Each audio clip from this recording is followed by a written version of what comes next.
Assalamualaikum warahmatullahi wabarakatuh. Perkenalkan, kami mahasiswa Fakultas Teknik Sipil dari Universitas Mercubuana, mata kuliah Kimia Teknik, dan untuk presentasi kali ini disusun oleh kelompok 2 yang beranggotakan saya sendiri, Fani Pitaloka, beserta kedua rekan saya, Neta Delpin dan Aldi Alfiansyah. Next, Mas. Untuk pembahasan mengenai jurnal kali ini, yaitu kami mengambil dari salah satu jurnal dengan judul Pengaruh Unsur-Unsur Kimia Korosif Terhadap Laju Korosi Tulangan Beton, khususnya di dalam lumpur rawa, yang merupakan karya dari Hengki W. Ashadi, Sulistyoweni W. Irma Gusniani. Latar belakang. Lingkungan yang tercemar dapat mempengaruhi umur konstruksi bangunan. Beton bertulang merupakan salah satu pilihan material bangunan dan di dalamnya terdapat tulangan beton. Korosi pada tulangan beton umumnya terjadi akibat adanya reaksi kimia tulangan tersebut dengan lingkungan yang bersifat asam serta mengandung unsur-unsur kimia yang mempunyai sifat korosif, seperti ion-ion SO4-2-, Cl-, dan NO3-. Untuk tujuan dari pengujian ini adalah mengetahui unsur-unsur kimia apa saja penyebab korosi pada tulangan beton, khususnya pada daerah lumpur rawa yang tercemar. Jurnal ini mengambil lokasi lumpur rawa di salah satu wilayah DKI Jakarta yang merupakan rawa yang tercemar.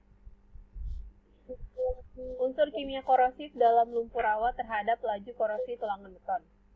Kegiatan penelitian dilakukan dengan merendam tulangan beton dari dua jenis mutu, ST37 dan ST60, selama 60 hari ke dalam lumpur rawa yang tercemar.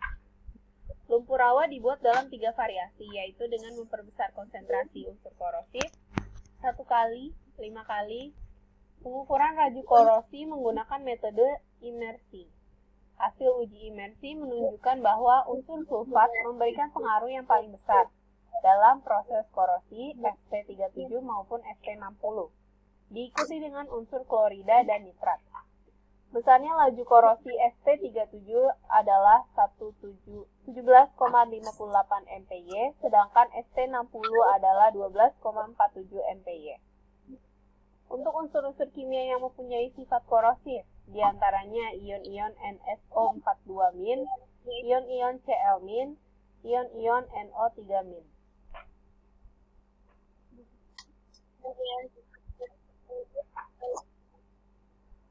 Korosi dapat berlangsung apabila semua komponen sel elektrokimia tersebut, yaitu anoda, katoda sirkuit eksternal atau penghubung antara anoda dan katoda, dan sirkuit katoda plus dan anoda minus adalah logam yang sejenis atau berlainan yang mempunyai perbedaan potensial.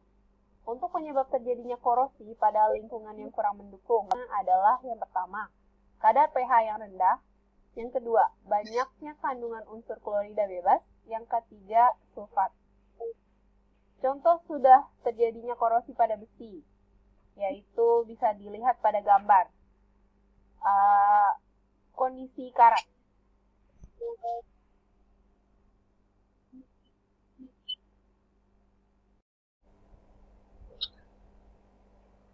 Oke.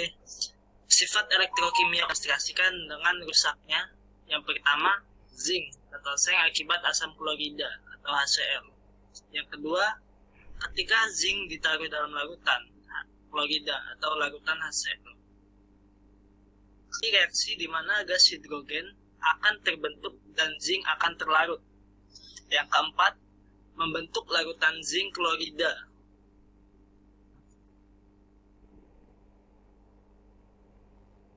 Reaksi persamaan ion klorida. Persamaan pertama yaitu Zn plus 2HCl menjadi ZnCl2 plus H2. Persamaan kedua 2H plus menjadi Zn2 plus H2. Dari dua persamaan ini dapat dihasilkan menjadi reaksi anoda, yaitu Zn menjadi Zn2 plus 2E, dan reaksi katoda yaitu 2H plus 2E menjadi H2. Dengan prinsip utama korosi, ketika suatu logam terjadi oksidasi akan sama dengan laju reduksi. Di sini juga ada ilustrasi persamaan reaksi menurut Herbert Furlick 2000 582 reaksi anoda. Yang pertama E2 plus 2E, yang kedua ada Fe2 plus 2OH min menjadi FeOH2 O2 plus menjadi 4 FeOH3.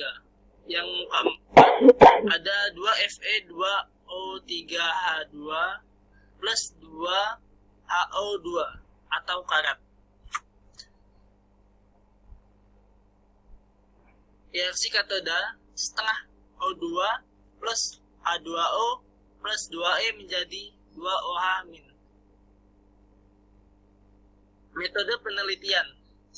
Metode ini dilaksanakan dengan memberikan perlakuan terhadap tulangan ST37 dan ST60 yang direndam dalam lumpur tercemar, yaitu tulangan beton ST37 dan direndam selama 60 hari.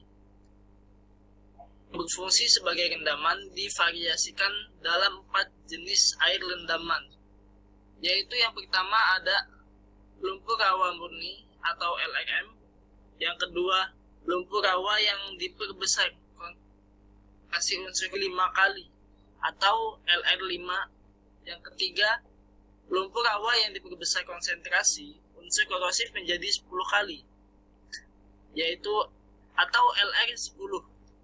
Yang keempat sebagai kontrol.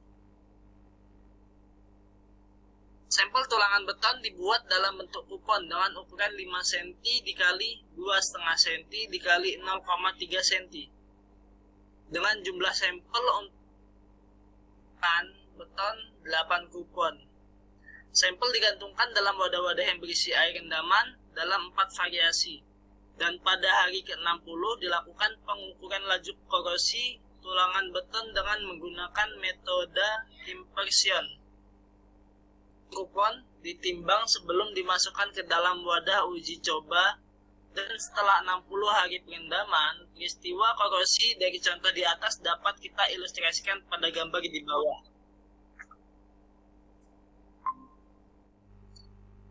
Sampel uji korosi. Sampel tulangan mutu ST37 dan mutu ST60 untuk uji immersion berdasarkan peraturan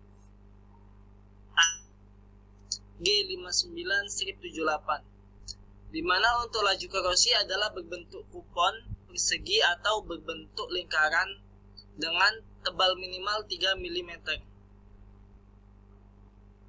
Digunakan strip kupon persegi berukuran 50 mm dikali 25 mm dikali 3 mm dengan toleransi 1%, di mana sudah terlihat pada gambar.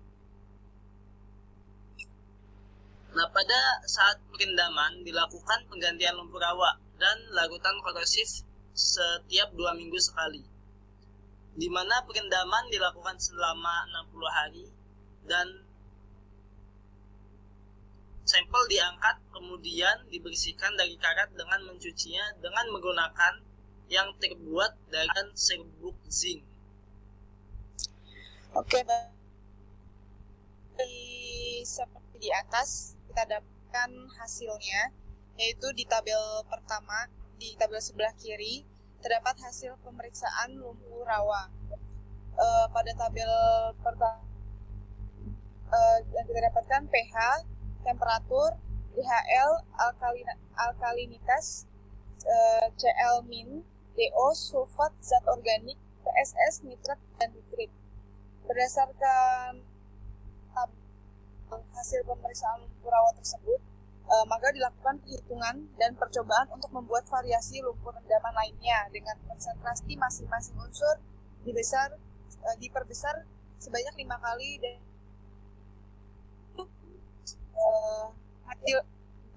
kita mendapat hasil uji laju korosi dengan metode immerse pada masing-masing sampel atau kupon dapat dilihat pada tabel 2 di tabel kanan.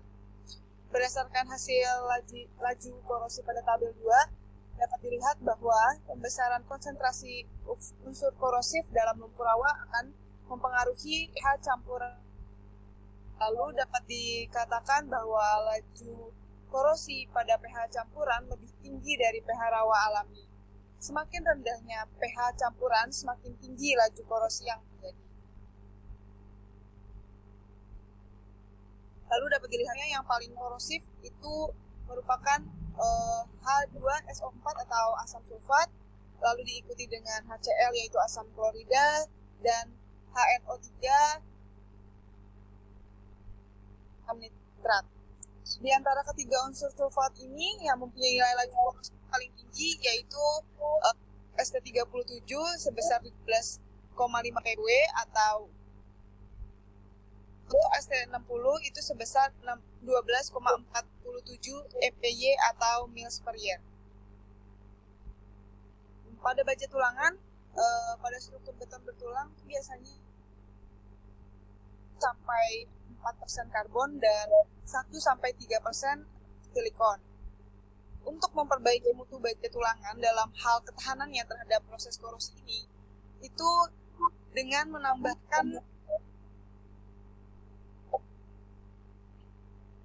juga penambahan larutan asam sulfat atau H2SO4 ternyata lebih besar memberikan dampak penurunan pH dibandingkan penambahan larutan HCl dan NaHO3, sehingga dalam jenis tulangan penambahan larutan ini tuh biasanya menyebabkan laju korosi yang lebih besar dari larutan lainnya. Dari hasil tabel di atas itu bisa kita tarik kesimpulan yaitu pertama, semakin rendah pH lumpur rawa semakin besar laju korosi yang terjadi pada tulangan beton, baik itu tulangan ST37 tulangan ST6.